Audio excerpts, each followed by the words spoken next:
Do you find formulating red hair colour overwhelming? Are you finding that the results you're getting on your clients aren't quite what you expected? Or maybe you colour your hair at home and you're never getting to that gorgeous desired shade of red that you thought you would be. Well, in this video, I take you through a full process of how we go from this to this, and then we're going to be getting to a deep dive into hair colour theory of how to create the perfect red hair colour every single time.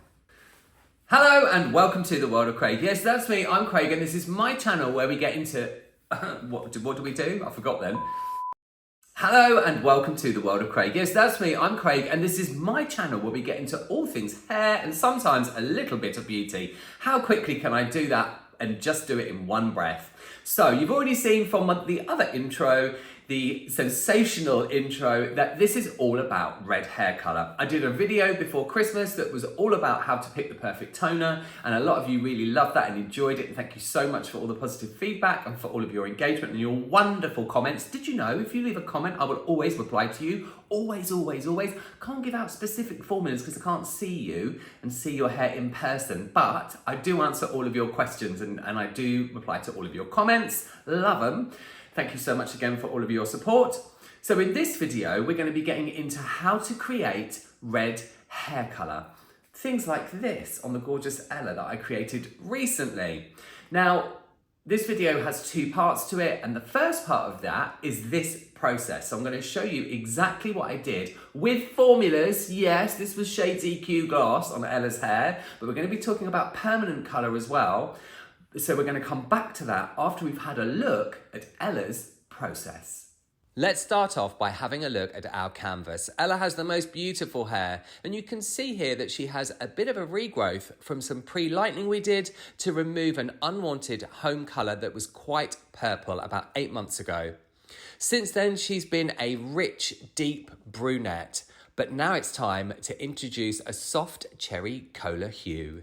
It's formula time, and to make things simple, I'm going to pop them on screen. Ella's a natural level 7, so her roots needed to be deepened and we needed to introduce that red tone. We were adjusting the tone of the mid-lengths and ends, so this formula has red violet in it, we'll get into that later, to counteract the copper warmth in her mid-lengths and ends. I applied the root formula first globally and then just overlapped it slightly beyond the regrowth. You can see here that I've left out the face frame, and this is going to have the lighter formula, the waggy finger, the lighter formula that goes on the mids and ends. I just wanted that to have a little bit more brightness to it in the final result. Whenever I'm deepening a root, I'll always go in and apply my root formula globally. This means it has slightly longer to process. Then once that was on, I went in with my mids and ends formula on the mids and ends, and we processed for the full 20 minutes. Regardless of the brand of Demi-permanent colour or permanent colour for that matter that you're using, it's always best to follow manufacturer's guidelines when it comes to processing. This ensures you get max deposit, longevity and a shiny result. After shampooing, I went in with Redken's All Soft Heavy Cream Treatment. Ella's hair loves a good conditioning treatment, and you can see the shine on the hair even though it's wet. I then applied a couple of spritz of quick blowout from Redken. I'm really enjoying becoming reacquainted with Redken's styling line, and Ella's result is here. Goodness me, just rough dried, and it's worth mentioning quickly here that the results look slightly less red because the overhead lighting is very warm. Okay, back to me.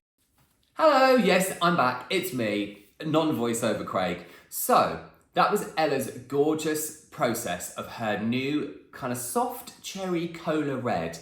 She didn't want to be super cool, a super cool red, we're going to get into all of this in a second, but she did want to neutralise some of that warmth in her hair. So how do we go about and how is all of this applicable to creating a perfect red hair colour and the sort of red hair colour that we desire? Well, first of all, and the first step in doing that is deciding, and we're going to bring back a friend here. Yes, we're going to bring back the level chart that we used in the toning video, which I will pop down below if you want to go and watch that after this. We need to decide what level the canvas is that we are working on.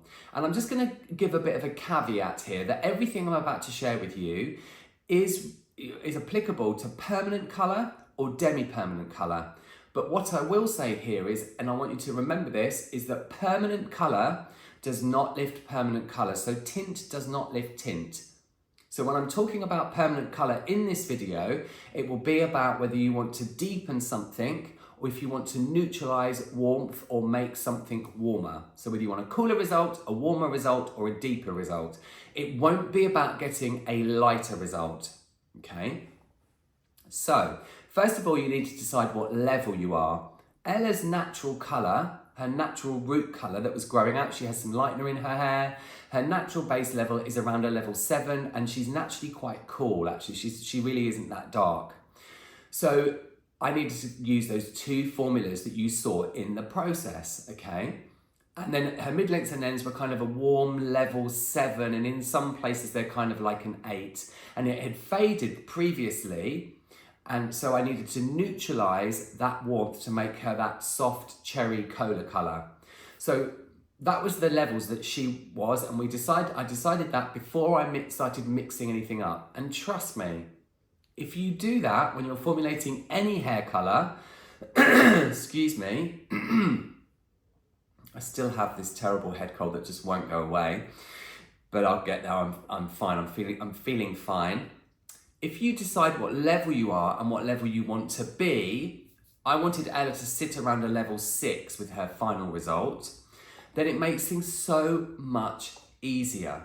And just a word as well for people at home, if you're colouring your hair yourself, and to professional stylists, let's just remember that sometimes people can't get to a salon, sometimes people can't afford to come into a salon.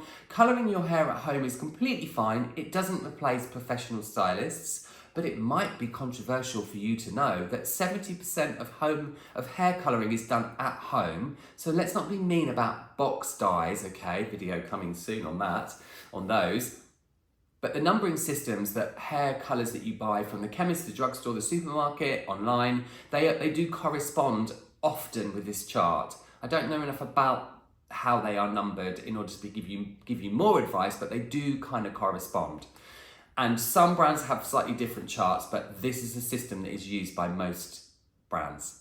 Lots of information. So first up, number 1, decide what level you are. And if there's multiple levels in the hair, decide what they are and decide what level you want to be. Next up. Moving on to step 2, and that is the tone of the result that you're after. Let's bring back another friend. Oh yes, my favourite, the colour wheel. Now, if you're a pro stylist, this is something I'm sure that you know off by heart. Yes. And if you're someone at home, then this might be new to you, but you might have seen this in regards to other things like paint on a wall or colours in just general. Okay, so this is a colour wheel, and the opposites, basically, when you're neutralising or when you're adding, it's all about the opposites. Okay, now we can see on this colour wheel here that the opposite of red is green. We're not talking about colour correction in this video. That's not a term that I ever use. I talk about colour change. I think colour correction is quite a negative term.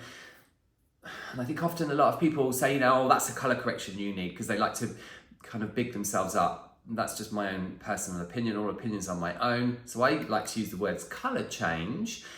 You can neutralise, cancel red hair using green, but I wouldn't advise you to do that because things can look very muddy and look very muddy and very not nice. So I would always lift out red. If someone wanted to be very, very, very neutral, very sort of, mousy, minky coloured, then I would lift the colour out and they'd have to come back down. But that's a whole different video. So we've decided what level we want to be and what level we are, and now we need to decide what tone we want to be. And as far as I'm concerned, in red hair colour, there are 2 main families. You have cool reds and you have warm reds, okay? And a cool red is generally made up of either blue or violet and blue, a mixture of the 2. And a warm red is generally true red and some orange, or more orange and a little bit of true red, but it's normally those 2 shades, okay? Something to remember here when you're deciding whether you want to be a cool red or a warm red, in that cool colours absorb light. So the more blue and violet in your formula, the more you're going to neutralise any warmth in the hair. If you remember, Ella's formula had some violet in it. in order to create that, and it had true red, but it also had violet in order to create that soft cherry cola color. But the cooler you go, the deeper and darker the result will look. The warmer you go, so the more orange and the more true red that there is in that hair color, the lighter and brighter it will look. Remembering that orange has some gold in it, and gold is the most reflective color in hair. So it's very important that you remember those two things. Even on the color wheel, when you look at the blue and you look at the orange, the blue looks much darker than the orange. It's the way that our eyes see color. It's amazing. It's a miracle. We are human miracles. But that does mean the cooler you go, the darker the result will look. Now, I have one other big formulating tip to share.